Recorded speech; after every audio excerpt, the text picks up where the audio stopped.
Norman is here with me. Do you want to say hello? There's Norm, a little scritch. Hey folks, welcome. My name is Emily and this is Gently Chaotic Knits, which is generally a YouTube video podcast series where I talk about my crafting, mostly my knitting, sometimes my spinning, and occasionally like a couple other things, but mostly knitting and a little bit of spinning. I am coming to you from Seattle, Washington, where I live with my husband and our pup Norman, who was just here with me, but he has since left. I don't think he likes it when I start talking to the camera. Anyway, you may notice the surroundings are a little bit different. And I said that I am in Seattle, Washington. And the reason for that is because I moved back to Seattle just a couple of weeks ago. So it's been a little bit wild. Those of you that have been following along on my kind of travel and just where we've been located the last year or so, I had been living in Seattle for maybe 6 or 7 years. Last September or end of August last year, my husband and I decided to do some pretty much full-time travel. So we moved out of our apartment in Seattle and we moved our stuff to Oklahoma where we had family, took our dog there, and then we were kind of in and out of visiting family and going on trips. And we just wrapped that up a couple months ago, and we're just kind of trying to get our feet back under us, figure out where we wanted to go next. And we really decided that we wanted to be back in Seattle. So here we are. We are moved into our new place in Seattle. I have a new mustard couch of my dreams, which I love. I don't know if this will be my permanent recording location. I know it's probably a little weird with the window right behind. I may be a little bit backlit. So I don't know if this will be best. There is another bedroom downstairs that I think might be a good place, but it's not quite set up yet. It's mostly full of cardboard boxes and stuff right now. So yeah, so today is Thursday, August 15th. We arrived here to Seattle on August 4th, and then we had about a week, and then just to try to get ourselves at least a little bit settled. And then Flock Fiber Festival was this past weekend. So that was part of the reason too. It was like I knew I was gonna come to Seattle for Flock anyway, and it was like, can we get ourselves here before Flock so that I don't have to fly out to Seattle and then fly back? And then anyway, so the logistics were a whole thing and we got it figured out and we're here now. So we're back in Seattle. I can talk more about, you know, life updates and that kind of stuff at the end, but I just wanted to give a quick update here at the beginning of the episode that we're back in Seattle, and that's where I will be recording from. I keep saying this every single time. I know it's been a little bit since I last recorded. I was hoping to record an episode before Flock, but as you can imagine, before Flock I was moving, so that just was not in the cards. That was not gonna happen. But I'm hoping to be a little bit more regular now finally, as we get ourselves settled here. And I've got lots of goodies. As always happens for me after a fiber festival, I'm very excited about all the projects that I have planned. Those weekends are just so like packed full of inspiration, and I just leave feeling so excited about everything that I want to make. So I will talk some about that as well. I kind of feel like this feels like the start. I know it's August and most people do a lot of their like yarn accounting and plans and all that kind of stuff normally in like at the beginning of the year, but I almost feel like now is the time where I want to do that because I'm like starting a new kind of era, I guess, in my life. Coming back to Seattle and I'm unpacking all my stuff and I'm kind of cataloging everything and going through it. So I'm feeling the itch to do like project planning and yarn accounting and that kind of stuff. So let me know if y'all would be interested in that in August. I was thinking about maybe even recording a video as I unpack my yarn and I have a new yarn cabinet that is almost fully assembled. Hopefully will be assembled this evening. So that kind of stuff, just let me know if you'd be interested. If not, if that's the kind of thing that you want to see in January, that's fine too. But anyway, okay, I've been chatting for long enough. It's time to talk about what I've been making. And I definitely will talk about Flock Fiber Festival as well. For those of you that were there, if I saw you, it was amazing to see you. I got to see so many folks and it was amazing. If you weren't there, I will talk about my experience and chat about the couple things that I picked up there, and I'll do that toward the end so you can decide if that's something that you want to listen to, and you can also decide if that's something you don't want to listen to. So yeah, let me just give y'all an update on my making, because I do have 3 finished objects, even though during this time period since I last recorded is probably the least I've ever knit in like a 3 to 4 week span not in my entire life, of course, but since in the last like maybe 5 years. Because I mean, moving, I don't know, I feel like, well, part of it is we moved from Oklahoma, which means that we drove for 3 straight days. So I didn't knit at all during those 3 days. And then there was like a day before we left and a couple days after we got back. I think I went 6 straight days without knitting at all or spinning. Wild. I can't believe it, and I'm happy to have it back. I don't know. It's just, I don't know. I think I've talked about this before too, and here I am still like going on and not talking about the things that I'm making, but I think maybe I even talked about this in the last episode. Oh, I'm sorry. My dog wants this blanket. Okay, I'll be back. Okay. Okay.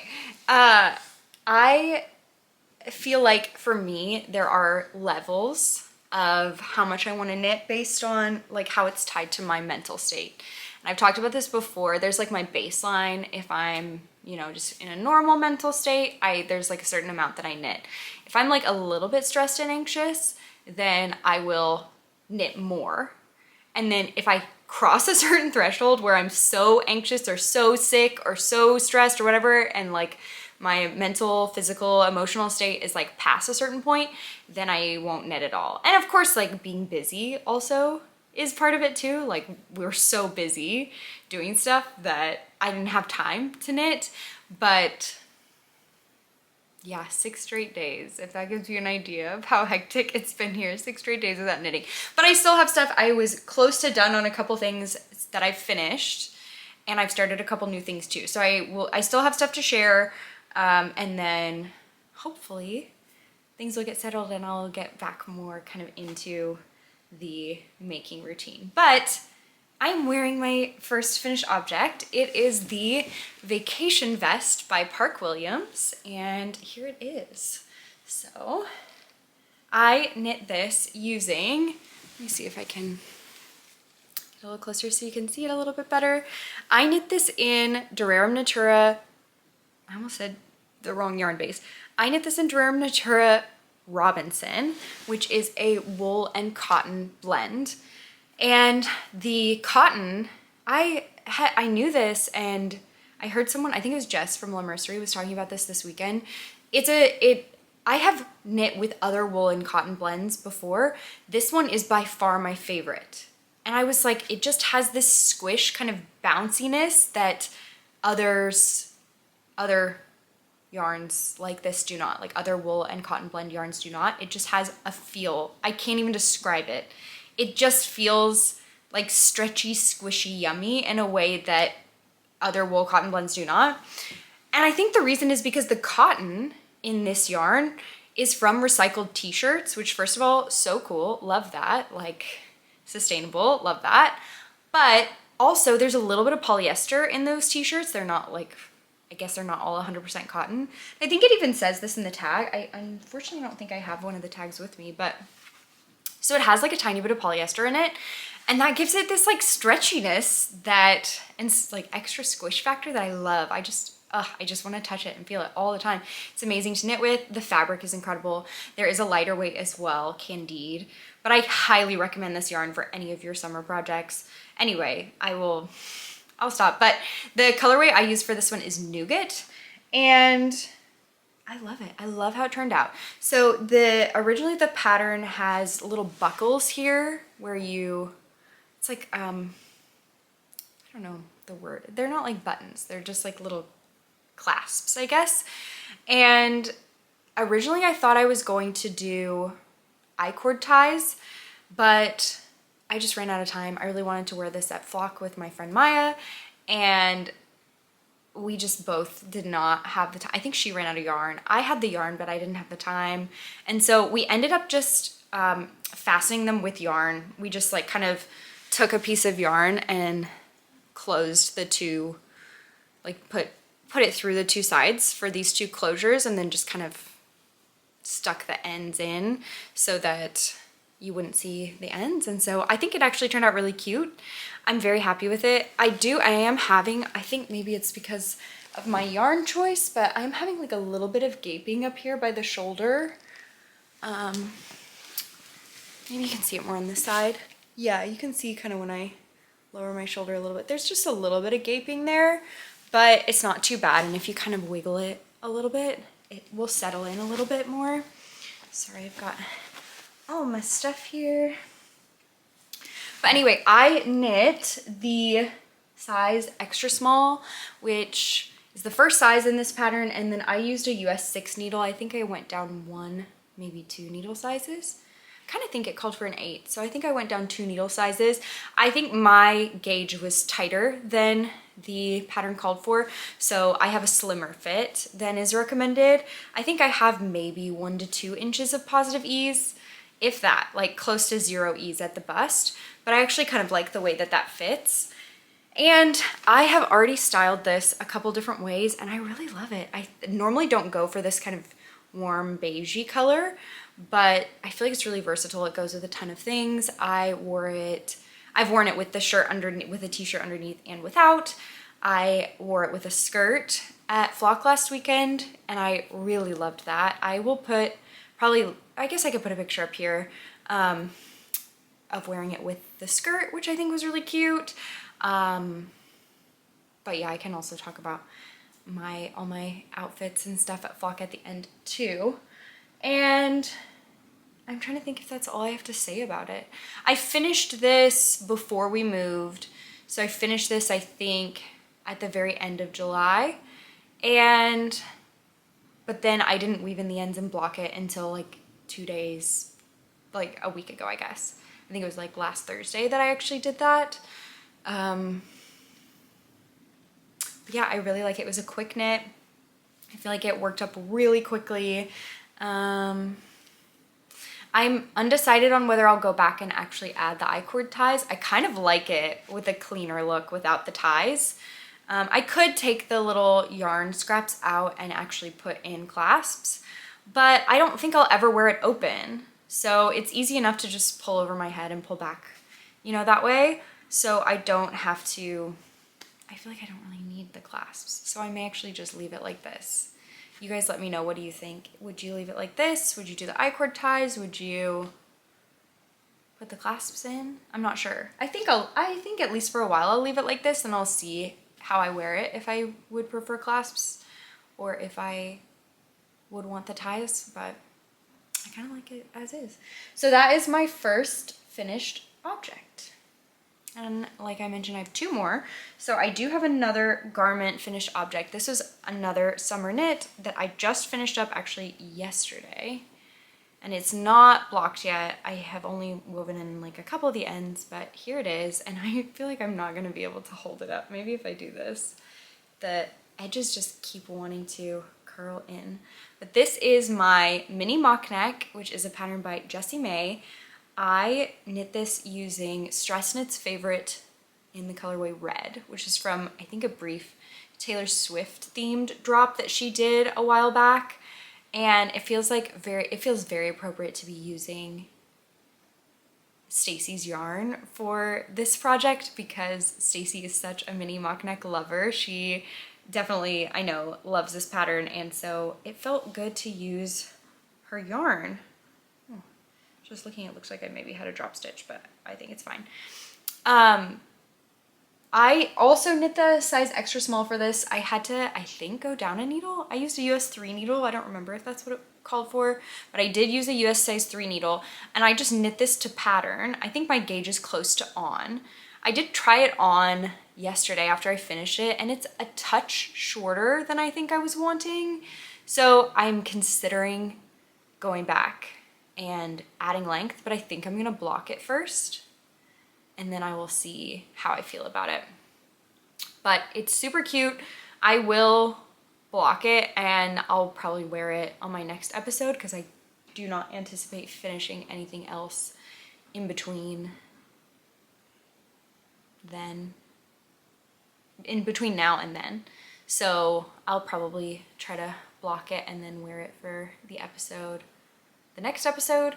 I do have some fabric for actually a skirt that I want to make that I think will go really well with this. And that is a new acquisition that I'll show later, and I will kind of hold up this with it because I think this would go really cute with that fabric. But I don't know if I'll finish that before the next episode. We'll see. We'll see about that. But anyway, this is the mini mock neck. What else do I need to say about this? I said the yarn, the size, the needle. This was an incredibly quick knit as well, and really nice to have. I went to a knit night after getting here, and this is great. I was in the body, so it was a great knit night project because you can chat, you don't have to be looking too much. I was just cruising on the body, so that's really nice. And I actually brought this to flock as well and was working on the body ribbing during the weekend. So yeah, it was really quick. It took less than 1 skein of fingering weight yarn for my size. I have quite a lot. I actually got, these were half skeins, 50-gram skeins that I got from Stacy. And this is my second 50-gram skein, and I still have this much left. So that's why, I have a third one. I don't know if I said that. I bought 3 of the 50-gram skeins. So I have 150 grams, and this is my second one. So I used one and then part of second, and I still have quite a lot left of my second one, and I haven't even broken into my third one yet. So yeah. It's cute, right? I really like this color. I've been really into this color, and I like it. So that is mini mock neck. And then my last finished object for today is my socks. So I did finish my oak socks during this time as well. Here they are. I have not woven in the ends. I've not blocked them. I just put the Kitchener in last weekend on the toe. I actually had finished them.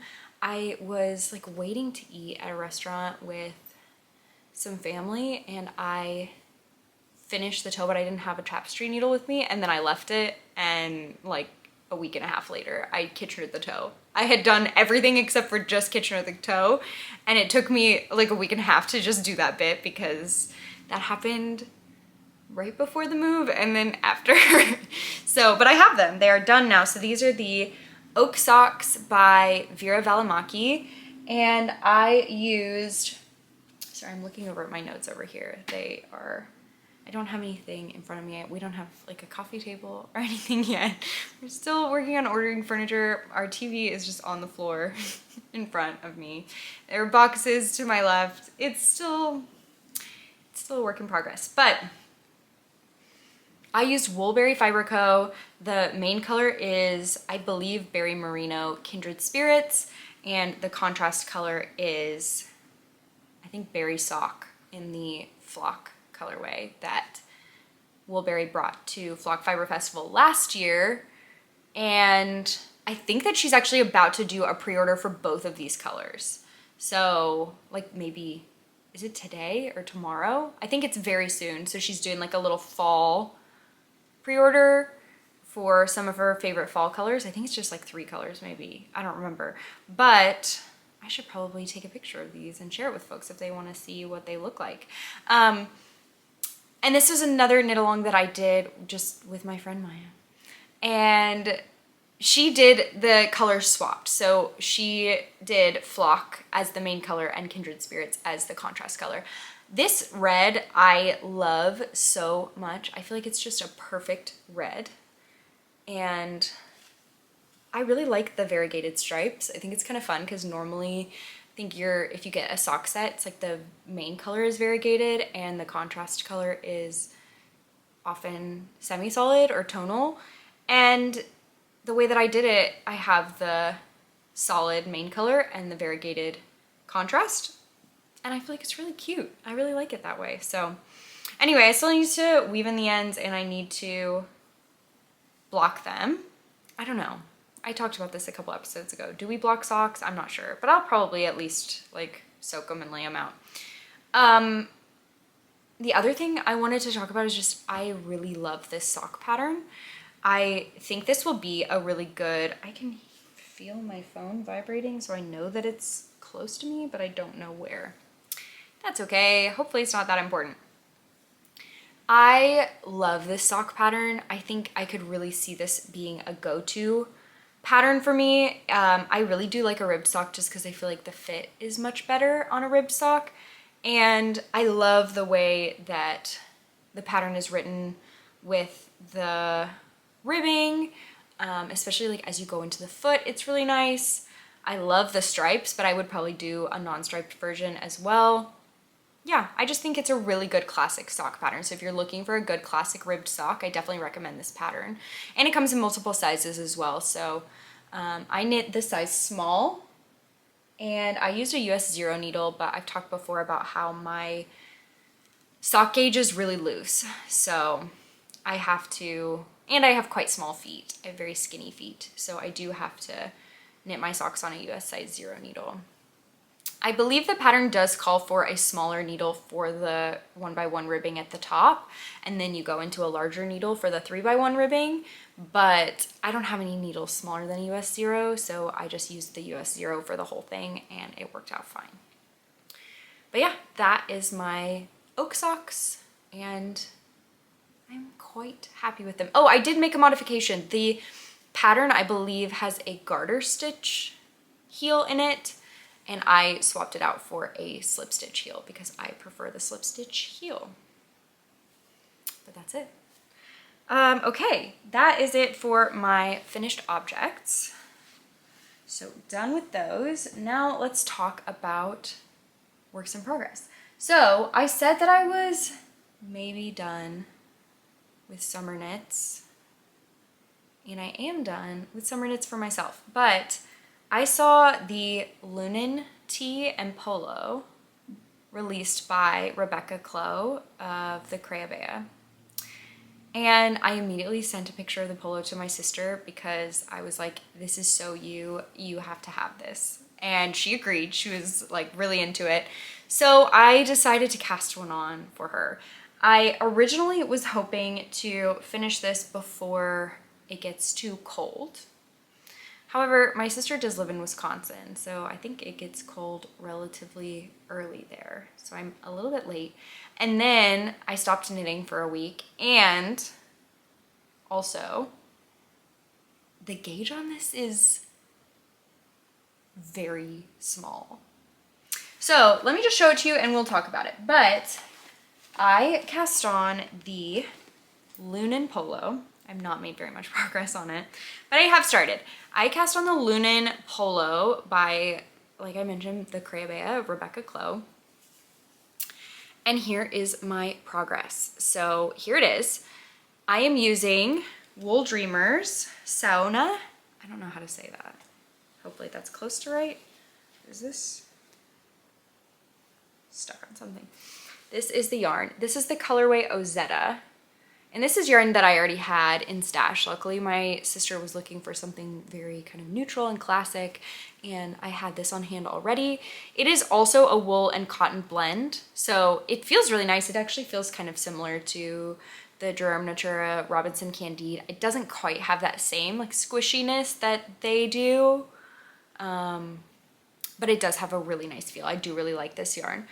I'm knitting the size 1 for this, and I am actually using US 1.5 needles for this.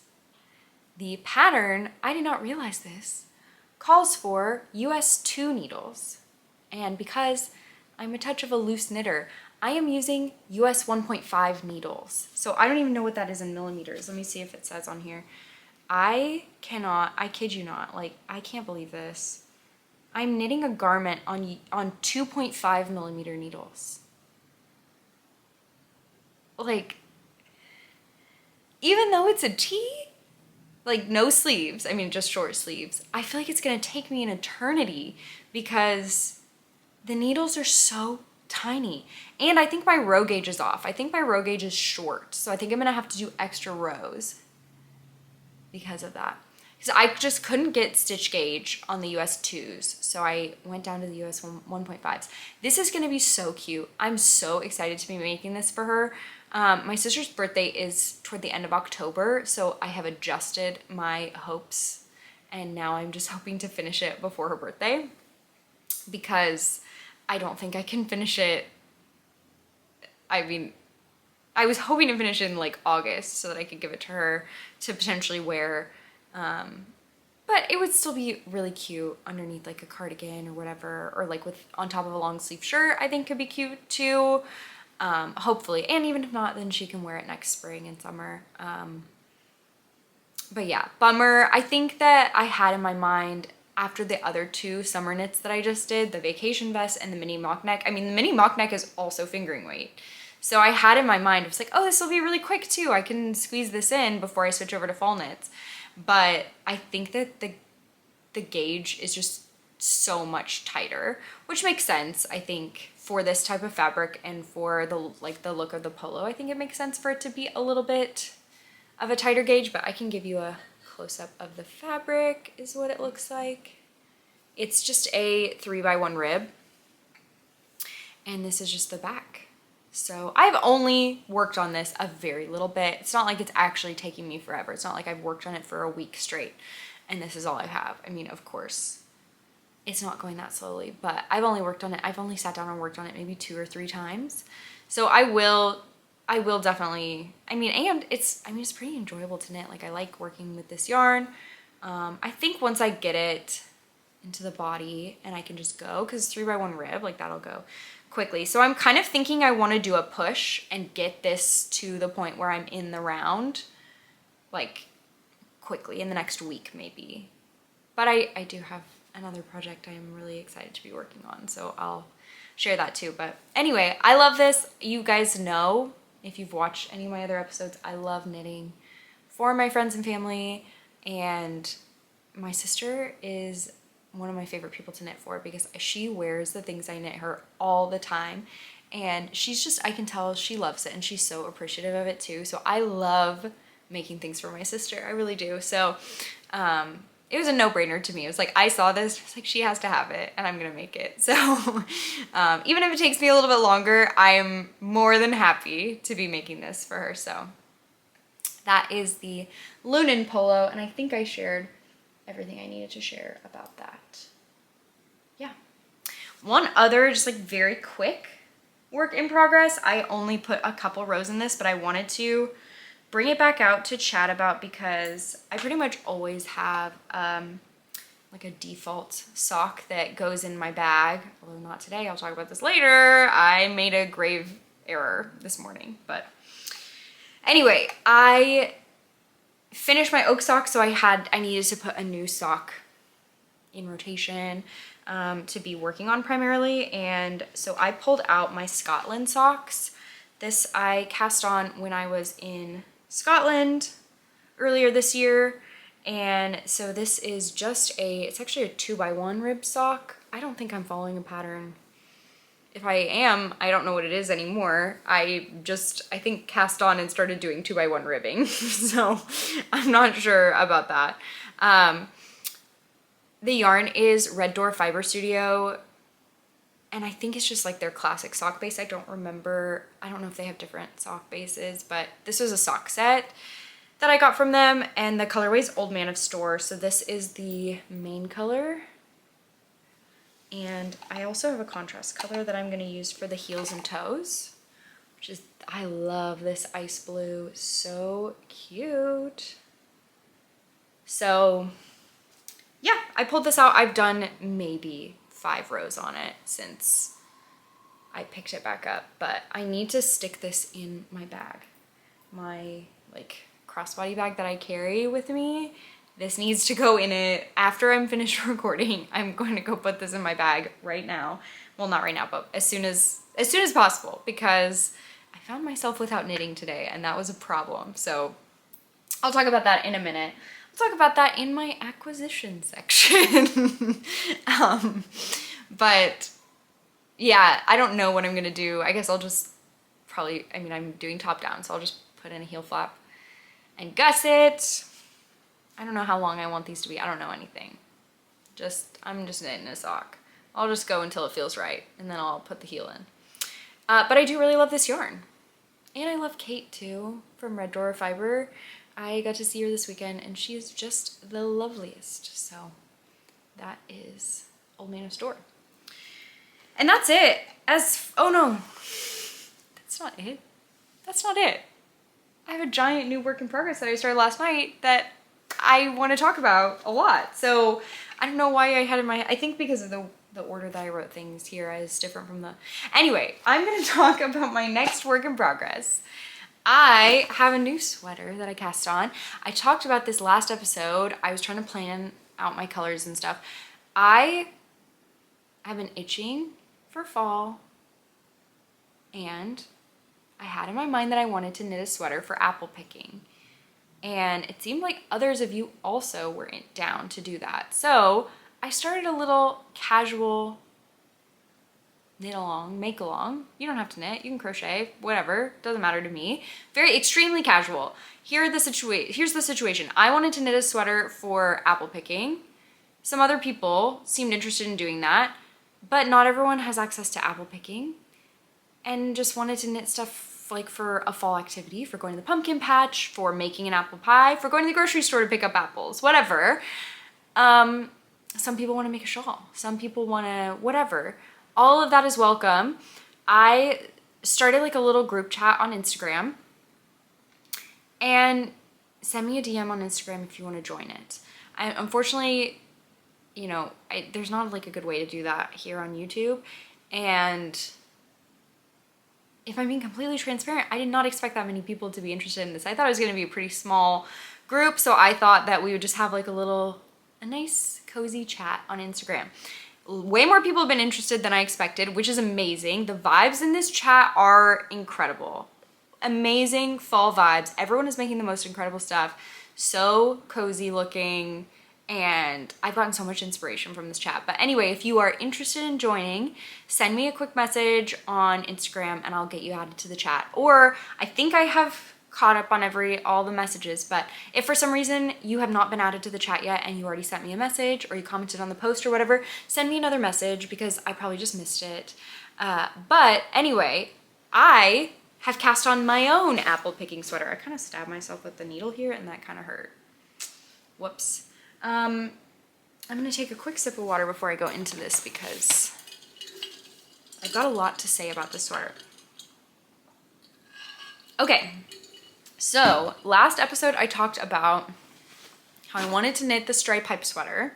So I got this yarn from Amsterdam. It is, well, let me show you one. This is West Wool's Tandem. It's a 100% wool DK weight yarn. Love this. This is a great sweater yarn. I really love it. It's nice and squishy. It's like, I wouldn't characterize it as super soft, but it's still soft. And I just feel like it knits up really nicely. So anyway, this is Tandem. I got some of this yarn in Amsterdam earlier this year. I got this for the main color, this gold for the main color, and then I got some other colors for stripes. And I wasn't sure what pattern I was gonna make. Oops, sneak peek. I was not sure yet what pattern I was gonna make, but I decided a few weeks ago that I kind of wanted to make the stripe pipe sweater, but I didn't know how I wanted to lay out the colors. So I asked advice here, but then I realized that I was misunderstanding the color layout for the color blocking on this sweater. So I'll put up a picture here of what the sweater looks like and how the colors are laid out. I thought there were like 2 colors on the body and 2 colors on the sleeves, but it's more like 3 colors on the body and 2 colors on the sleeves. But I'm doing 3 colors on the body and 1 color on the sleeves. So this is my main color, and then these are my contrast colors. Oh my gosh, how lovely.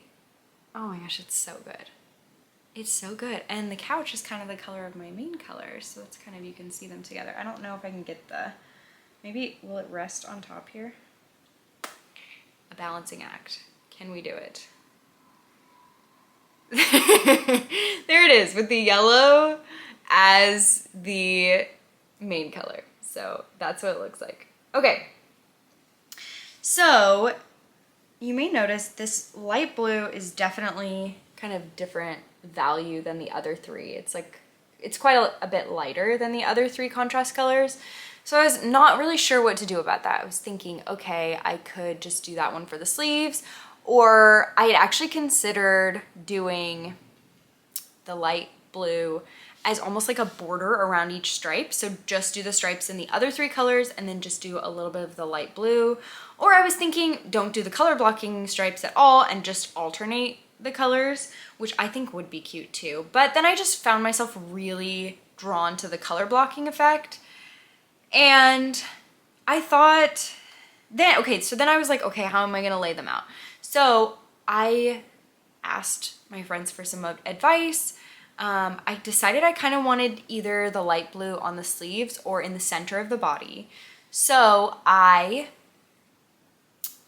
did like a little bit of digital coloring, and I'll put up my color options here as well so that you can see them.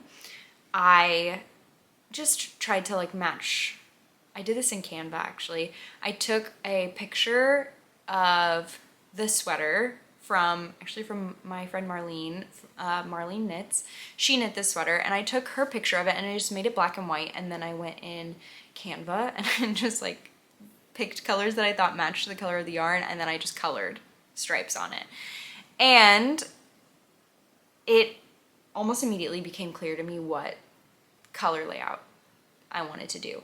And I asked a couple friends, I asked in the, like in an Instagram post and in the apple picking knit along group, and almost everyone had a similar opinion, which was, if you're looking at this picture, it was the bottom left was the most popular layout, and that was the one that I was feeling really drawn to and excited about, and so that's what I decided to do. So I started the sweater last night, and this is my progress. I don't know if I can keep this unrolled. I'll just have to do it like this. This is my progress so far. It starts at the back, top of the back. So I'm doing the blue as the top section, and then the light blue as the middle body section, the red as the bottom body section, and then the green will be on the sleeves. I think it's gonna be really good. So I have just started my second blue stripe. You can see that right there. But yeah, I cast on last night. This fabric feels really nice. The stripes I think look really good. I like the yellow and blue together for sure. And I'm really happy with it. I'm really excited. So I have heard lots of folks in the group, in the apple picking knit along group, have made this sweater. I've heard from other people that they've made this sweater and really liked it, and that it knit up really quickly. So I'm excited about that. I'm hopeful this will be a pretty quick knit, because I don't know yet when we're gonna go apple picking, probably in September. So I need this to be done in probably about a month, which I think it will be. I don't think it'll be a big deal, but I'm really liking it. So information about this, I mentioned it's Stripe Hype. The colorways, I should say the colorway names. So this colorway is Tiger, and then we have Sea Mist. I think this is Enchanted. This one is Green Olive, and this one is Chestnut, are the colorways. And I love them. And I have them in the most beautiful fall vibes bag from Matterroot. I cannot sing the praises of this company and these bags enough. You may have noticed my other project was in my other Matterbrut bag. I have 2 of them. Both of them have ferns. This one has ferns on the outside. This one has ferns on the inside. I love ferns. But I have both of these bags I got from New York Sheep and Wool Festival from Rhinebeck. I've gone twice, so I got one each time. Maybe that will be, I'm not going to Rhinebeck this year. I don't know when I'll go again or if I'll go again. I would like to go again at some point in my life, but maybe that's just my traditions. I have to get a Matterbrut bag when I go to New York Sheep and Wool. But this one has a waxed canvas bottom, and it has the most beautiful wool plaid fabric, which I love. It may be a little bit small to fit my project as it grows, but for right now, all the skeins fit. And it has a nice little pocket on the inside too, which I love. So anyway, Matterbrut, they sell online as well. If you want one of these bags, you should check them out. I think that's all I have to say. Oh, I was going to say what size I'm knitting. I'm knitting the size small, which I think is the 2nd size for this one. And I am doing it on US 6 needle, which is the needle size called for the first time maybe ever in my life.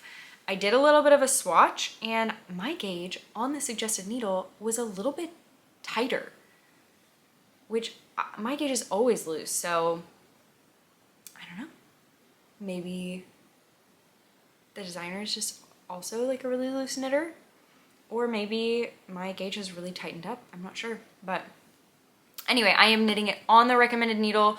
I think when blocking, my gauge will be close to spot on, and this should give me, I think, just under 10 inches of positive ease. So it's gonna be a nice, generous, cozy sweater, which I think will be perfect for the fall, perfect for apple picking.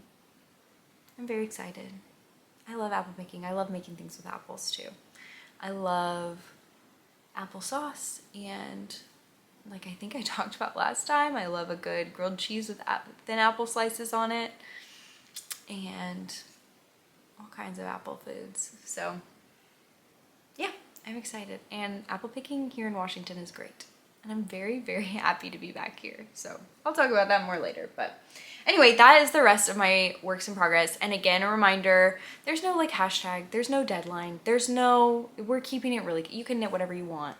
The idea is we're just gonna get in here in the group chat and we're gonna talk about our cute things we're making. And then once we take them apple picking, we're gonna send pictures to each other. And that's the entire vibe.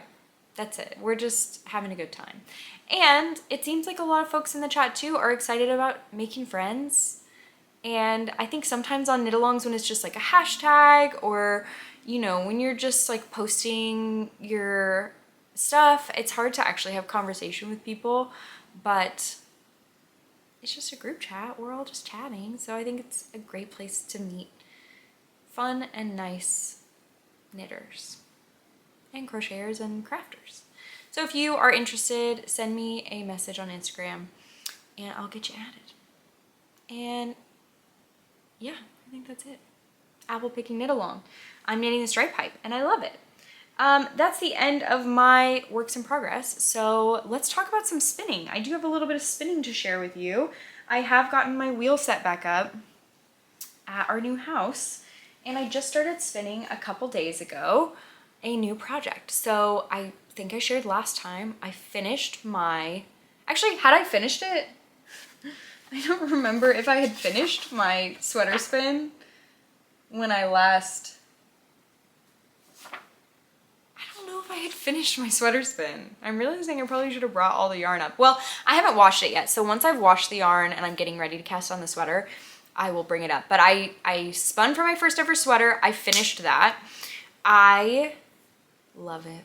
I love it. I really, really love how it turned out. It's amazing. That was the BFL fiber from Feederbrook Farms. And it's in this beautiful, it's basically the same color as my mini mock neck. It's this beautiful like pinkish red color, which I'm very into right now. Once I finished that, I didn't have much time to work on other stuff before we left for Seattle. So I did just like a little bit I actually had been working on practicing some long draw with some Rolags that my friend Bridget sent me. And I don't know if y'all remember when I talked about this before. Originally when I started trying to do long draw, I had a lot of trouble with it. But this most recent time, I'd taken maybe a month-long break from trying to do long draw. I came back to it. It went way better. And I've heard other people say that as well, that they tried it first and then they took a long break, and when they came back to it, it really clicked. So that definitely happened for me. I only had a little bit of time before we left, but I sat down. I used to do one Rolag at a time, and these are like pretty small Rolags. So I did one Rolag, and then it was like maybe 10 minutes, and then I was done for the day. This time, it just kept breaking on me, and I kept having to reattach it and whatever. This time, I sat down and I spun 5 Rolags in one sitting, with like very minimal breaking of the fiber. So something clicked. I don't know exactly what it is. If I knew, I would tell you, but I am feeling the long draw now. But my next project I'm working on is still short forward. If you don't know what I'm talking about, that's okay. I don't really know what I'm talking about either. I'm talking about spinning fiber and different drafting techniques and woolen versus worsted spinning. And the general idea here is if you're doing like a short forward or a short backward, that's a worsted drafting technique, which has like a smoother feel and less air in the yarn. If you are doing a long draw, which I personally was doing a supported long draw, I guess you can do it without support, but that seems ambitious to me. Not something I'm really considering. And by supported, I just mean basically, so I'm not an educator on spinning, and I'm not a professional, and I don't know what I'm talking about really, but the idea is like when you do long draw, you're kind of pulling the fiber back like this and then like doing the uptake all at once. Whereas when you're doing short forward or you're doing a worsted drafting technique, it's like all kind of very close here. Anyway, that's very high level. If you're more interested in this, you should find other resources on YouTube. There are great resources online. I always, when I'm talking about spinning related things, I direct people to Tazhi of Stitches in Starlight or Tangled in Starlight. They have incredible spinning content, and they actually are I would consider like a professional and are just extremely knowledgeable. So I would direct you that way if you're interested in learning more. But anyway, I was just practicing a little bit of long draw, and I feel like I'm getting it. But my current project is back to short forward. I have fiber that I felt like would just be better. It's like a worsted prep fiber, so I thought that spinning it worsted drafting style as well would be better. But I have it on my wheel. My wheel is actually right next to me, so I'm going to scoot it over, and I'm going to take the bobbin off so that I can show you. But this is fiber that I showed in the last episode that I started spinning, and I'm almost done spinning my first bobbin, my first braid of it. So, this always happens. I got a little bit of oil from the wheel on myself, but here is my bobbin. Oh, I got some more.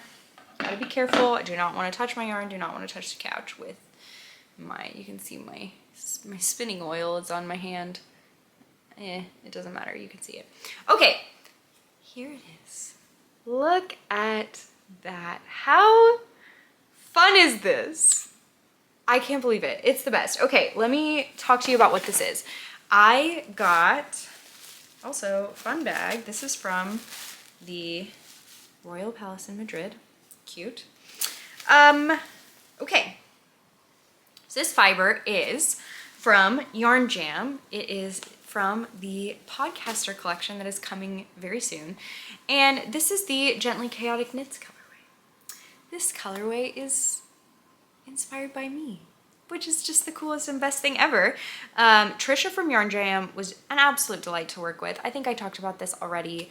I love this colorway. I love Trisha. I love all of her colorways. I love all the other colorways for the Podcaster collection. I mentioned this last time, but I'll just go through quickly. The Podcaster collection from Yarn Jam is going to be available on September 6th. I believe she's doing a in-stock drop first, and then if that sells out, she mentioned that she would be able to do pre-orders as well. I will have a discount code for that as well that I will share as we get closer. If you would like to shop that fiber, and that discount code will work for more than just my colorway. You can use it to get any of the colorways from the podcaster collection, and the other colorways are gorgeous. So the other podcasters included are Ariel from Airy Knits, Meghan from A Naughty Mess, Marlene from Marlene Knits, and Kaci from Young Folk Knits. Each of them has a colorway, and I think if you go to their YouTube channels, which I will try to tag them as well in the description box, first of all, you should be watching all of their videos just because all of them are absolutely lovely and a delight. And Meghan and Ariel are both in Seattle and are like actual real life friends of mine as well. So very much recommend watching their videos. Absolutely lovely. And I consider both Kaci and Marlene real life friends of mine as well, but I just don't see them as often. So check out their videos. But I also think that each of them has shared on their podcast their colorway as well. So you can get a sneak peek of each of their colorways. And it is so cool to just see like everyone's unique color sense appear in these different braids of fiber. It's very cool. So there are 2 bases available for the drop, for the fiber collection. The first is this Shaniko base, which is it's a breed of sheep, which is a cross between Merino and Rambouillet. It feels amazing. If you've watched any of the other ladies chat about this base, we cannot sing its praises enough. It is so soft, it's so squishy. It has all the best things about Merino and Rambouillet if you have spun either of those. Highly recommend trying it out. And then there is the Shaniko Tweed base, which is the same breed, but also has these really fun little tweedy nips in it. You can see them there. So you can tell the difference here. This one has the tweed and this one does not. So you can kind of see the difference. So I have 2 braids of just the Shaniko and 2 braids of the Shaniko Tweed.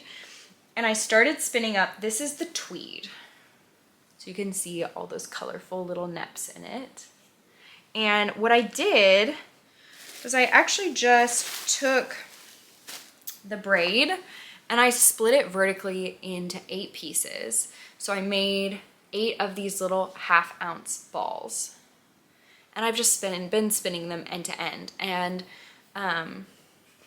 this is my last one.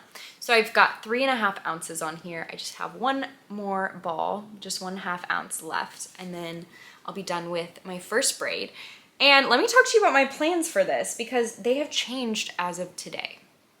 And I need to noodle on this a little bit before I start spinning my next braid because I'm not quite sure what to do. So originally my plan was, since I had 2 braids of the tweed and 2 braids of the not tweed, I was just gonna ply those together. I was just gonna spin them together. So I was gonna do just a 2-ply, 1 ply is the tweed and 1 ply is the not tweed. And then I would end up with 400 grams, 4 skeins of the same yarn essentially. But I had the idea today that I really think this yarn would be great as a contrast color in a tessellated something. So either the tessellated pullover, tessellated vest, tessellated cardigan. If you're unfamiliar with that pattern, it was, I believe, the Rhinebeck sweater last year from Andrea Mowry. And I had a couple friends make it. I saw actually Kaci from Young Folk Knits was talking about this because she is doing a mosaic knit along this fall. And so she was talking about the tessellated because it is mosaic knitting. And I just really like it. And I think it would be really fun in this yarn as like a contrast. But I only need 2 skeins for that. And I kind of think if I did it for that with the additional texture of the Surrey or the like fluffy yarn. So it's it's actually 3 yarns that you use together. There's like a color changing yarn, and then there's like a solid main color, and then there's also a fluffy yarn, like a mohair silk or a Surrey alpaca silk. And I just think that's a lot of texture that I don't know that I would want the tweed necessarily as well in the color changing yarn. So I kind of think, since I only need 2 skeins, what I maybe want to do instead is make the 2 skeins for the tessellated just from my not tweed Shaniko. And then I would just make 2 skeins separately of tweed Shaniko. And then I would use that for something else. I kind of feel like it would be fun as just a pretty simple shawl, just so I have this colorway by itself knit up. I think that would be really special to have that. So that's what I'm thinking right now. But that means I have to decide, because after this half ounce, I have to decide whether I'm next gonna do the other tweed or whether I'm next gonna do the not tweed to ply with this. I'm not sure. I'm going back and forth. I think it would be really good in the tessellated. I could always do the tessellated with the tweed yarn, and I think that would be fine too. I think that would look great. But also, I then have to decide, if I'm going to do the tessellated, what colors do I pick for the main color and for the fluffy yarn? Because I don't know, I feel like a navy could be really good with this as like the main color, and then maybe I could do like a mustard fluff. I think that would be good. I'm not sure. I'm gonna keep noodling. I'm gonna keep noodling on it. I'm gonna keep thinking about it. I've got lots of plans in my head that I'm excited about. Like I mentioned, I might just do a video about, maybe I'll just, I'll do a video as I put my yarn away, and then I will talk about my plans as I put it away. That could be fun. Anyway, that is my spinning. So this is the 4th day that I've been working on this. Oh, and I wanted to mention too, I am also spinning along with the Tour de France Femmes, which is the women's version of the Tour de France, which started a couple days ago. And my Tour de Fleece team has been chatting about that and spinning along to it as well. So definitely watch women's sports. We love that.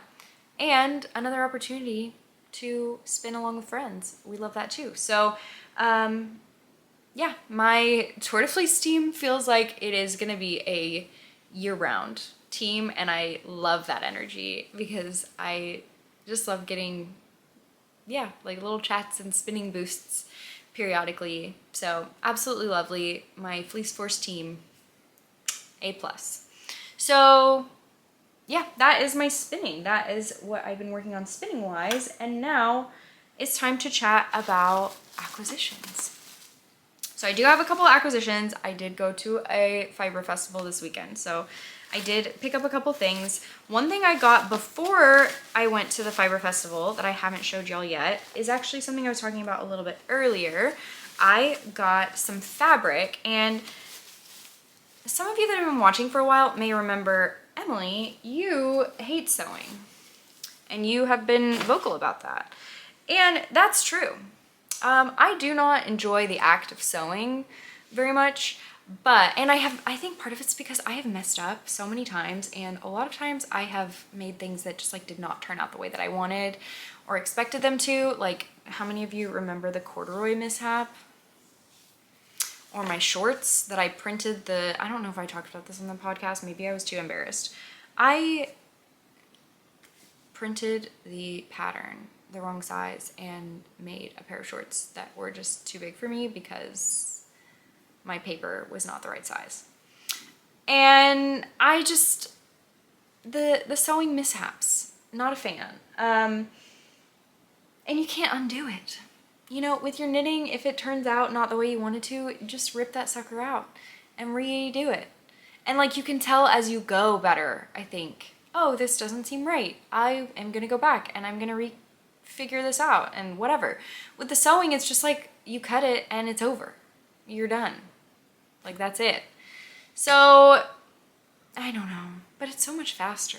Like I can start the day without a skirt and end the day with a skirt. I don't know. So here's my perspective. Here's my stance on sewing as of right now. I'm not going to be doing sewing as like a hobby that I enjoy. But if there's something I want badly enough, I will sew it. That's kind of the plan as of right now. So I saw this fabric and I had this idea in my head and I wanted it bad enough that I'm gonna sew it. So here it is. Let me show you my fabric. I got this from Blackbird Fabrics. Sorry for the noise. And here's the fabric. How cute is this? Like, what? I love this. And this is the fabric that I thought would go well with my mini mock neck. Right? Here's the mini mock neck. Here's the fabric. So cute. So cute. Yeah. That's gonna have to be an outfit, I feel like. So originally I was gonna make a mid-length skirt. Maybe I've made one before. I think it's called the lolly skirt, which was pretty cute. It's just a elastic waistband gathered skirt with pockets. So originally I was gonna do that, but then I saw online this skirt pattern. I don't know if this has a picture of it. I did get the pattern printed. I don't think this has a picture of it. I am knitting, or not knitting, I'm gonna sew, I don't even remember the name of the pattern. Something skirt. I'll put a picture up here or I will link it in the description or something so that you guys can see it. Sunrise skirt. I am gonna make the sunrise skirt. I think it's gonna be really cute. I saw someone else made one in like a gingham. I'm excited for this. Hopefully it's not too difficult. I don't know, but I'm really excited. I don't know when this is gonna happen. I would like for it to happen soon so that I can wear it before it gets cold. Maybe this can be a plan for, like, I can celebrate once our, ooh, sorry. I can celebrate getting our house set up, like once I feel like our house is kind of set up. And I have like a downstairs bedroom where I'm gonna have an office and I'm putting like I mentioned, I have a urine cabinet, like a desk and a shelf with my knits on it. It's kind of like a office craft room type thing, / also guest room. So I like the idea of celebrating getting that room put together by maybe doing a little sewing. So maybe in like 2 weeks, I'll sew this. I don't know, I hope it's not too difficult.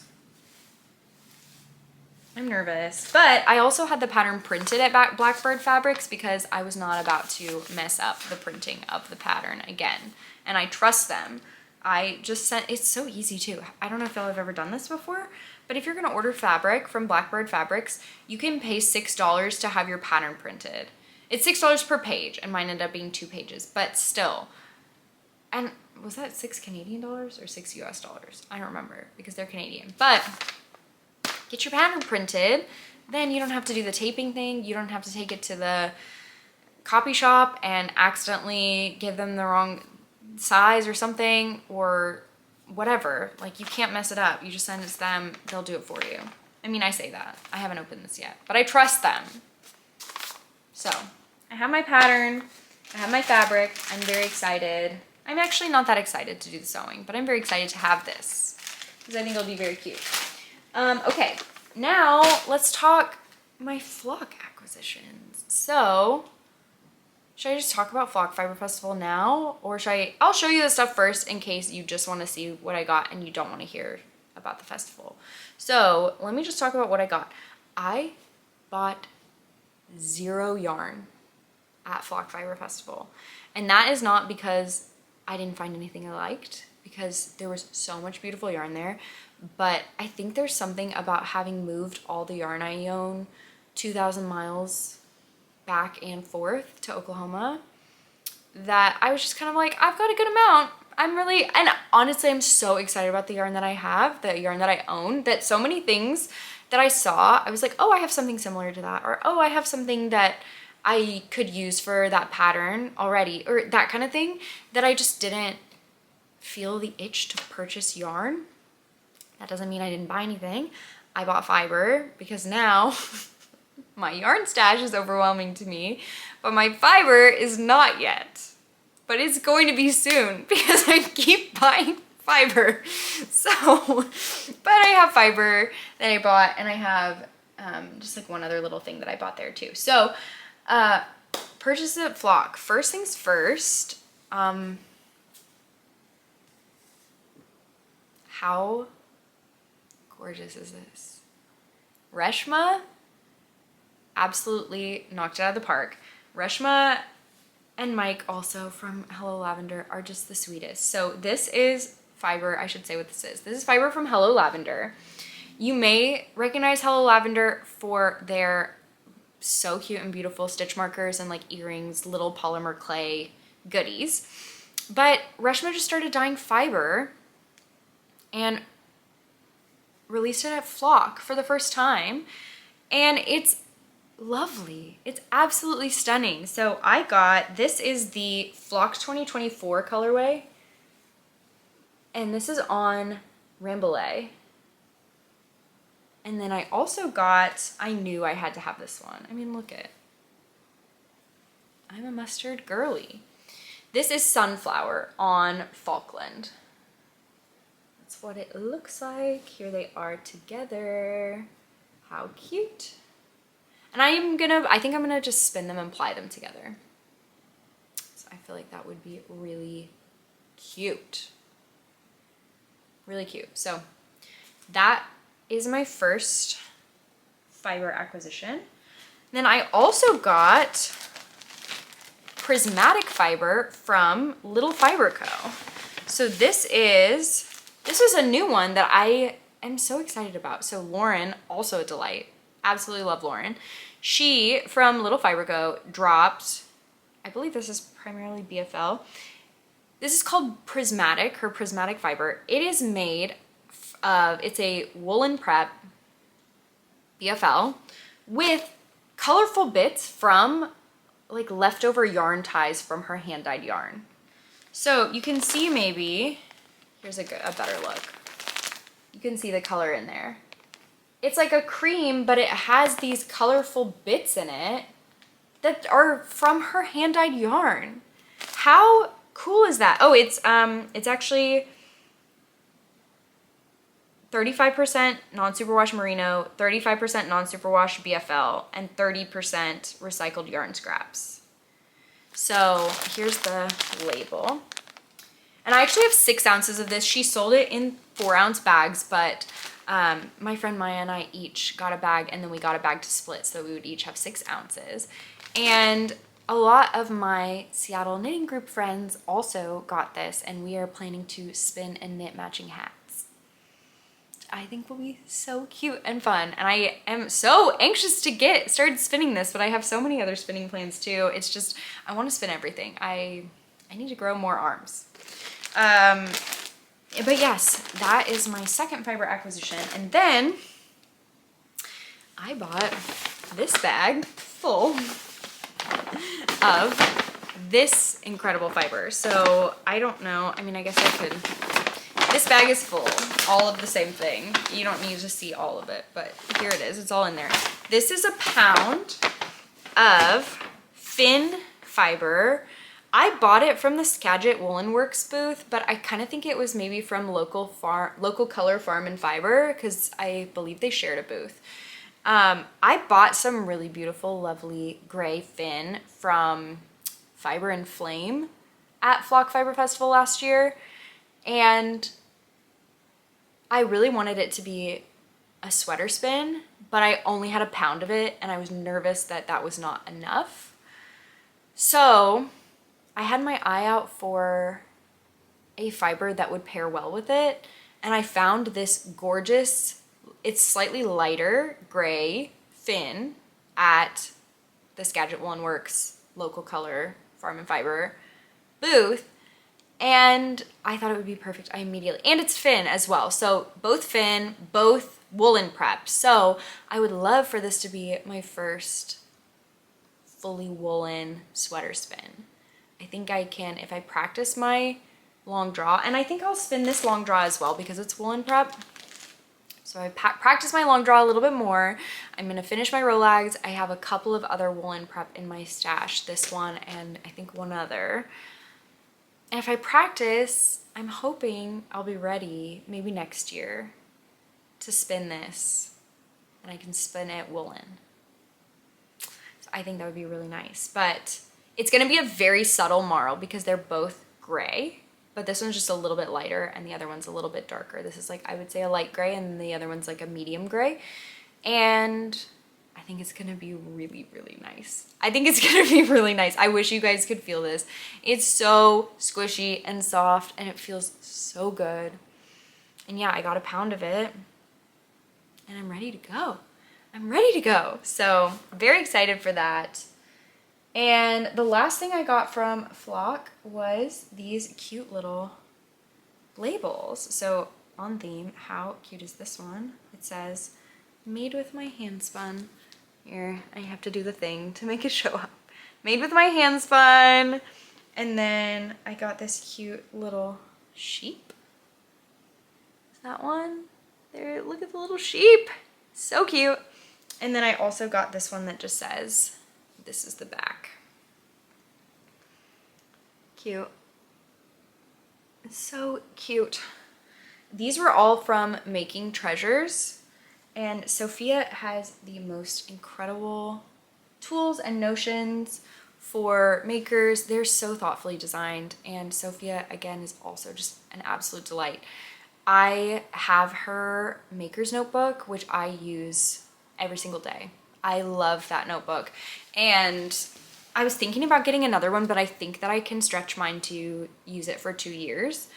But once I fill it up, I will definitely be getting another one. So definitely recommend Making Treasures. You should check her out. She has really great stuff. She has some other, just came out with some really cool wooden tools as well that you can check out.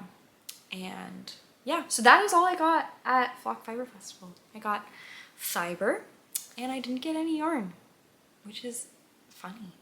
I also was given, so in my knitting group, we do a lot of yarn swaps, and I was given a couple of skeins of yarn from my friend Meghan, who I mentioned earlier. She has a video podcast called A Naughty Mess, and she's not a yellow girly. I am. And so she gave me a couple of skeins that she had that she thought I would like, that she just was not going to be using. And here they are. These are both Sorella Oopsies, I think, from when they had like an Oopsie sale. And they're both fingering weight. And they're both just like different, pretty golden colors. So love those. I will probably use these for socks, or I don't know what else I would use them for, but really nice. So thank you, Meghan, for those. And then I do have another acquisition.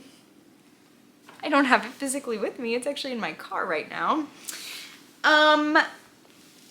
So like I mentioned, we just moved to Seattle, back from Oklahoma, and that means that we had sold some of our furniture and stuff, so there's furniture we needed to buy once we got here. Like we got a new couch. We are still waiting on a couple things, but I did go because I had gotten rid of my yarn shelf that I had at our old house as well, so I wanted a new kind of yarn storage setup. So I went to IKEA, I guess last week. Did I go last? No, I went on Monday. So I went just like 3 or 4 days ago to IKEA to get a couple of items, to get a yarn cabinet and to get a shelf. And we started assembling that. I assembled the shelf. My husband and I started assembling the cabinet a couple nights ago and realized that the door of the cabinet had some damage on it. And part of me was just like, it's fine, it's gonna get damaged anyway. But I did end up deciding to go and switch out the cabinet door. So I drove to IKEA this morning to do that, to swap out the cabinet door. And they told me that, sorry, I did not mean for that to be like a really dramatic pause. They told me that it could take quite a while for them to get the cabinet door for me because they had to go open a box and get the new cabinet door or whatever, and like that it could be a couple hours. And I was so silly and I didn't bring any knitting with me. I was literally walking out the door and I thought to myself, do I need to bring knitting? And then I thought, no, I'm just gonna walk in, swap out the door, and walk out. It didn't occur to me that they wouldn't have the door ready or it could take some time or whatever. So I got there, they processed the swap, everything, and then they said it could be a while, you should go up and shop, whatever. And I didn't have any knitting with me. And I could have just walked around and whatever, and that would have been fine. But I just happened to look on my phone. Is there a yarn store nearby? Like, how close is the nearest yarn store? It was 1 minute drive. It was literally across the street from the IKEA. There was a yarn store. So I was like, okay, if it's gonna be a couple hours, I'll just pop in. I'll get a sock needle and I'll get just a ball of sock yarn that's already skeined up that I don't have to skein. And I will go knit in my car, like in the IKEA, while I wait for the door. So I went to the yarn store, got the yarn. I don't even remember the yarn. I'll put a picture up here of the yarn and the needle that I got. It's just a really nice gray yarn. It's a blend of some kind. The tag was in a different language. I don't actually know the fiber content. I just got a sock white yarn and I got a sock needle. I was like, this will be great. A classic gray sock. Got the yarn, got the needle, walked to my car, got in my car, drove across the road back to IKEA. As I was walking into IKEA to go sit on the couch and cast on my sock, I got the text that the door was ready. So I didn't even cast on the sock. I went, I bought the yarn. I didn't even cast on the sock. Whoops. I should have just been patient and I should have just waited. But do y'all ever get that feeling? It's just, I didn't have my yarn and I was so frustrated with myself. So I was like, I have to remedy the situation. But now I feel kind of happy because I just left the needle and the yarn in the glove compartment of my car. And I'm just gonna leave it in my car. And then if this happens again, I'll have knitting. Like if we're on a road trip and I need it, if I go somewhere and I'm without my knitting, or like something happens to my project or whatever, I just have reserve yarn. I have backup yarn in the car ready to go. And I know I've heard of other people doing this too, like leaving a project in the car. And I've never done that because I feel like I always just have the projects I'm working on that I prefer to be working on. But this is just like a sock yarn. It was like $15 sock yarn that I got. And I'm just gonna leave it in the car. It's gonna be good to just have as backup knitting, reserve knitting. So anyway, that's my last acquisition, which was not intentional. One of my friends messaged me on Instagram too and was like, Emily, you didn't even buy any yarn at Flock. And you bought a skein of yarn basically at IKEA this morning. But okay. 2 hours sitting there waiting for that cabinet door without knitting would have been actual hell. Okay, that probably sounded like a huge exaggeration, but I don't know. That's what it felt like to me. It's like, I can't do it. So I found yarn and I bought it, and now it's sitting in my car. So that's my last acquisition. So that is the end of the fiber related things. So now I was just gonna talk a little bit about Flock Fiber Festival, about my experience there. I had the best time. It was absolutely lovely. I know it's a different experience for people that travel for it, although for me, I guess it was kind of like that because we arrived here less than a week before Flock. We arrived here. So I guess I'll talk about Flock first and then I'll talk about like our situation, our move and everything. But I got here, and well, that's kind of part of the other part. Flock was lovely. So I went, of course, with my friend Maya. She and I we planned matching outfits for both days. And I'll put pictures of our matching outfits because they were so much fun. For the first day, we knit the Colette tee by Sari Nordland. I knit mine in Ovis Etc. Herba in the colorway Curry. And I know I've shared that on the podcast. I finished it June, maybe? Maya knit hers out of Pearl Soho Linen Quill. Don't remember the colorway name, but it's this really pretty, like, limey chartreusey color. And we were the cutest little citrusy babies. It was very cute. And lots of people asked us about the pattern on Saturday just because it's a beautiful pattern and I highly recommend it. I think I talked about this when I knit it, but you should knit that. It's really fun and it's really visually impressive looking. And it's not that hard to knit. So Colette tee we wore on the first day. I did have to bring a couple of other garments for other kind of matching knits and matching photos.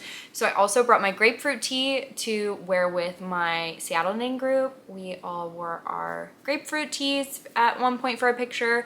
And then I also brought my Calm Down cardigan. So my Seattle knitting group and then also the San Francisco knitting group. We together all knit the Calm Down cardigan together. And since the San Francisco group was coming to Flock, that meant we were all gonna be together and had the opportunity to take a picture together. So I brought my cardigan also for a photo on Saturday.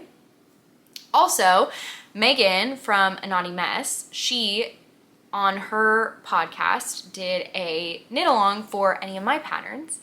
And my grapefruit tee was actually a color tip tee, and so that was my kind of submission for the knit along. And so we actually got together on Saturday with all the folks that participated in that knit along and got to take a photo as well, which was super fun. So, and it's just an incredible, I don't know, it's an incredible experience to be walking through a fiber festival and see people wearing your pattern that you knit is just the coolest thing, and I'll never get over it. Like, I was walking around and Maya was probably tired of me doing this, but I was like, oh, a stripy turtle tank, a color tip tee. And I just couldn't believe it. It was very cool. So if you were one of those people that was wearing one of my patterns and you saw me or didn't see me or whatever, you were at Flock this weekend, just know that it was absolutely made my day. It was such a highlight, such a cool thing to see folks wearing my patterns. And people that came up to me that said that they watched the podcast and they really enjoyed my videos, that also an absolute highlight. I can't even tell you how like warm and fuzzy it makes me feel when people come up to me and say that they enjoy the videos. I know this last year I've been really in and out and inconsistent with the travel and everything, so I really appreciate you all kind of bearing with me during this time. But yeah, those of you that watch and I got to see and say hi to, that was so lovely. But anyway, we showed up at the festival. It was open, the marketplace was open 10 to 5. I didn't take any classes. The classes actually started on Friday, but the marketplace was just Saturday and Sunday. It was at the beautiful summit building of the Seattle Convention Center, which I'd never been to before, but is gorgeous, like such a stunning building. Really was a great setting for the festival. And I'll just say here, I was part of organizing Flock Fiber Festival last year, and that was an incredible experience and just so fulfilling and rewarding, and I loved every second of it. And so it was a really different experience to be attending this year just as an attendee, just as a person like anyone else just attending the Fiber Festival. And I really enjoyed that experience as well. It was really cool to have that experience. But I do want to say Jess and Caroline and the entire La Mercerie team, they just do an incredible job with Flock. It really is, I think, the gold standard when it comes to organizing a fiber festival. It is the best of the best. The experience I know that the attendees have and the vendors have and the teachers, the instructors have, that everyone has at this fiber festival is incredible. So you know how you can see how much I know, having done it with her the first year, how much care and attention and love that Jess puts into this, and she really does a great job with it. So I just want to say that Flock is amazing and the organizers do an amazing job. Especially after some not so good festivals that I attended within the last year. So this was outstanding, I will just say. So yes, Flock was amazing. We showed up right around 10. That's when the marketplace opened on Saturday, maybe just a touch after. There was a line to get in, but I know they started scanning tickets and kind of letting folks in before 10, so the line really did move pretty quickly. We did not feel like we had to wait for a long time to get in. And then once we got in, the space was gorgeous. We honestly didn't even make our way to a lot of the booths for a while because we just kept seeing people that we wanted to squeeze and we were excited to see, and so we were just chatting and stuff. We didn't actually end up getting to the marketplace or the booths until maybe 10:30. Hello, I'm back. My battery died. We went for an afternoon walk and I can tell that the light is going to be a problem now, so I'm not really sure what to do. Maybe I can like scoop myself this way. The light is just too bright from the window. Maybe we can at least do this so that you can see me and it's just like glowing coming from this side. Hopefully that's okay. Okay, well, I think I was talking about Flock and I don't remember exactly what I had already said about it, or what I was in the middle of saying, but basically I had the best time. Getting to like see everyone and chat with everyone is easily the best part. And also for me, this felt like such a reunion because I came back to Seattle after having been away. I left Seattle shortly after Flock last year, so it had been about a year. Sorry, my dog is walking around, so if you can hear his little paws pattering. Anyway, I think that, yeah, the getting to chat with friends and see everyone and just all of the inspiration that comes from a weekend like this is definitely my favorite part. And there's such good goodies too, and getting to touch everything and feel everything and bring some of those things home with you is also a huge part of it too. But I had just kind of a different mindset about it going into it this year. I think, like I mentioned, because I had just moved all my yarn and fiber, I had a really good sense of exactly what I had and how much I have. And I've been talking more recently about the amount of yarn and fiber that I have giving me a little bit of anxiety, making me feel a little bit uneasy. So I think that with that in mind, I was just really valuing more the community aspect of a fiber festival like this and less so the marketplace aspect. However, of course I still got a couple things, and the marketplace was banging. Like there were no misses. Every single vendor had really beautiful things, and I think there was something there for everyone. There were sheep there at the festival, which you expect from something like Rhinebeck or New York Sheep and Wool, but I did not expect for an event that was being held inside the convention center. But there were sheep inside and they were so cute. I will try to put a picture up here if I remember. But yeah, it was really lovely. So I think I mentioned I got to wear some matching knits with my friends, which I love. I had to do a couple of outfit changes each day so that I could do different pictures with different folks. On Sunday, Maya and I wore our vacation vests, and like I mentioned, I wore it without the tee underneath. I was considering, I have like a dark brown, chocolate brown t-shirt that I think I tried it on and I really liked with that outfit, but I also liked it without. So I wore it without, and then with my orange floral skirt that I sewed forever ago, and that was super cute. I love that outfit. And then later that day, I swapped into my Pike Place Strata vest because my Seattle knitting group, we had knit our, okay, I need to back up. That was, my Pike Place top was a matching knit with my Seattle knitting group that we actually planned for Flock last year, but only some of us were able to finish and wear them together at Flock last year.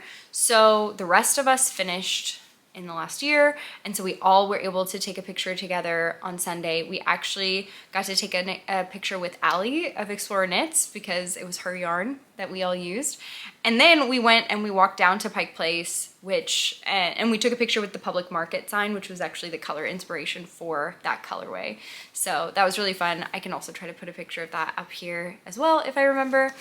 And yeah, that's pretty much it. We had on Saturday, we went briefly to the rooftop terrace. There was like a little rooftop kind of event that was really fun. We got to see a lot of the instructors and vendors there, and there were like little appetizers, and the rooftop area of the convention center was just gorgeous. The plants there and the views, it was really, really lovely. So we spent a little bit of time there, and then we headed to Meghan, a naughty miss again. Let's see how many times I can name drop Meghan in this video. We went to Meghan's house and had a little barbecue, which was lovely. And we shared, everyone went around and shared the goodies that they got from the day. And then, yeah, back on Sunday. Also on Saturday, Maya and I had poke for lunch, and it was like right by the convention center, and it was delicious. And then on Sunday we had dozone, so we had dumplings, also very yummy. So great food this weekend, and of course the food at Meghan's house for the barbecue was amazing. Yeah, so it was a really fun weekend. I got to see and squeeze lots of my online fiber buddies, and got to see Jess, and yeah, it was just really lovely. I had a great time. It was a little bit hectic because I felt so bad. We did this on purpose because we wanted to make sure to get to Seattle before Flock, because like I mentioned earlier, logistically it would have been kind of silly for me to fly out to Flock and then fly back, and then for us to like the next week drive all the way here. So we purposely made sure that we were arriving with our stuff, moving in. We were trying to do that before Flock, but that meant that the first weekend after we got here, I just left my husband for the whole weekend. It's like, bye, I'll see you later. So that was, I felt a little bit bad about that, but it's okay. We are making our way, getting ourselves settled, getting our house set up and everything, and yeah, I think we'll make it. But anyway, I can talk now a little bit about just like the current life situation and the logistics of getting here and everything. So before, I'm trying to think about when to start. Basically, and I'll just say that's all I'm probably gonna say about Flock. If you had like questions about it or whatever, if you're interested in going next year, you're welcome to send me a message or whatever. But it is lovely and I had a great time. So yeah, other kind of life situation. So we moved back to Seattle. We had kind of decided that we wanted to, my husband ended up going back to his job that is here, and then I am still like kind of on the hunt for my next thing, but we just really love it here, and we have lots of friends and community here, and we just really missed it. So we decided we wanted to come back. So we, my husband was able to fly out a little bit beforehand and start kind of looking for a place for us, and he found us a good place, and then came back, and we, within about a week, packed up all our stuff. Luckily, most of our stuff was in a storage unit in Oklahoma. So we got all our stuff from the storage unit, loaded it in a truck, we packed up all our stuff that was in our family's homes, and we got Norman, our dog, and loaded up and made the drive back from Oklahoma to Seattle. So I don't know how much I talked about this before or if y'all remember, but we made the same drive the other direction last August. So almost exactly a year later, we're making the drive back. So it's a 3-day drive. It's about 30 hours of driving. And yeah, about 2,000 miles.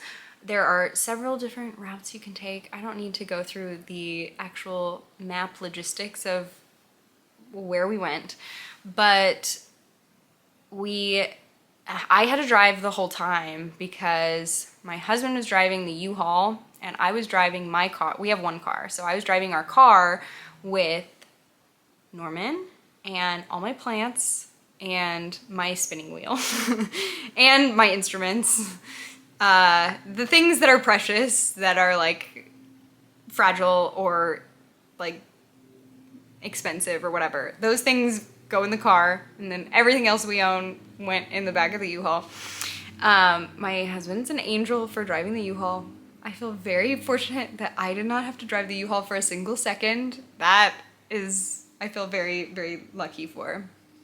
But I did, like, there was no trading off. You know, we were both driving the whole time. So he drove the U-Haul the whole time, I drove my car the whole time.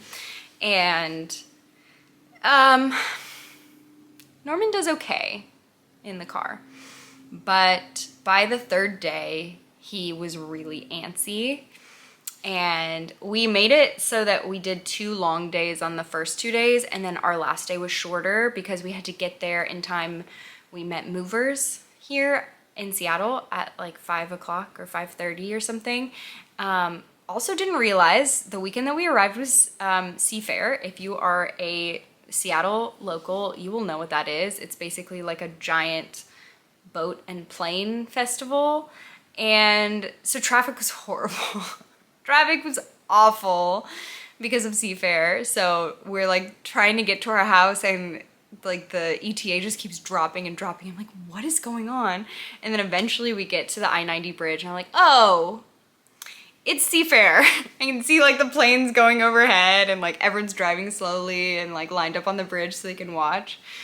Anyway, that was something, but we eventually got here. We met the movers, got everything moved in. And then, yeah, my main priority at this point is just getting things unpacked. My husband is already back at work. He's working again.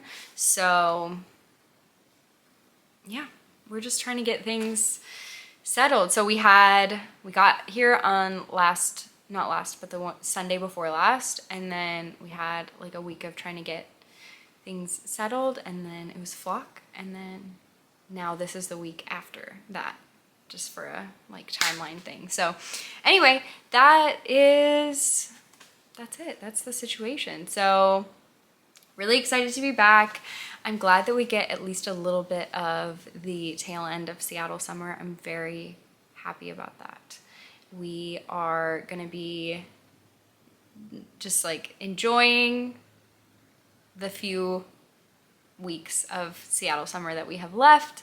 You know, maybe try to go for a hike this weekend, and I want to go to Pike Place, and I want to go to Rachel's Ginger Beer, and I want to get fresh flowers, and I have all these like summer things in my head. I want to go to the farmer's market, and I want to make sourdough pizza, and I want to do all the summer things. So my friend's having a garden party that I'm going to go to in a couple weeks. It's just, yeah, it feels good. And also at the same time, I'm very much ready for fall as well. Like, I'm imagining all the fall things and the cozy things. Maybe because it was so much hotter in Oklahoma, I was like prematurely ready for the end of summer. Whereas coming here, I'm like, no, I'm okay with summer a little bit longer because it's not nearly as hot. But I am still really itching for fall, hence the apple picking knit along. I'm making my apple picking sweater. We're gonna go apple picking. There's all kinds of stuff. I can't wait. We started cooking again. The first thing that we got unpacked, of course, was our kitchen. So we're cooking again. I'm gonna try baking for the first time in this kitchen, probably this week. I'm very excited for that. Just all together, it feels really good to be back. It felt like coming home, kind of. I don't know, I just felt like this is the place we're supposed to be. Yeah, it just felt really good. Of course, we miss our families so much, and it was amazing to get to spend all the time that we did with our family over this last year. And of course, all of the travel and the adventures that we took were amazing, and wouldn't trade that for anything in the whole world. But it does feel really good to kind of get settled back into a routine. Yeah. So that's it. That's a wrap. That's a wrap on the travel. we're back in Seattle. Hopefully, I was gonna say hopefully you'll have the same kind of background for a while on these videos, but this is not gonna work because this is too bright. So I'm hoping I can get the downstairs set up maybe for my next episode. I can record down there. Although, I don't know, the mustard couch is kind of iconic. It's like, can I make this work? I don't think so, though. I think it's too bright and it's bad to be backlit. Like, look at this, half of my face is glowing, so. But that's okay, we'll get something else figured out. But I am very happy to be here. I'm happy to be chatting with y'all again. And if you want to join the Apple Picking Knit Along, send me a message. I'd be happy to get you added to the group. Like I said, the vibes are impeccable. I am very excited. And otherwise, I hope to chat again with you soon. Maybe, yeah, maybe in the interim before my next kind of sit down podcast episode, I will try to do like a yarn catalog and plans episode. I don't know. Maybe, but maybe that would be too long. And maybe that would be, I would be self-conscious about the amount of yarn that I have. I don't know, we'll see, but I might do something like that. So we'll see. Live on camera, we can see, will my yarn and fiber fit into the cabinet that I purchased? And I think the answer is no. I don't think it's gonna fit. So we'll have to play that one by ear. But anyway, okay, I'm gonna sign off and that's it. I hope you do lots of knitting, watch lots of baseball. It's baseball season. And watch the Tour de Femme and Tour de Fleece, Tour de France, Tour de blah, blah, blah, blah, Tour de France Femmes. And I hope you have a great week or however long it is until I see you next. Bye.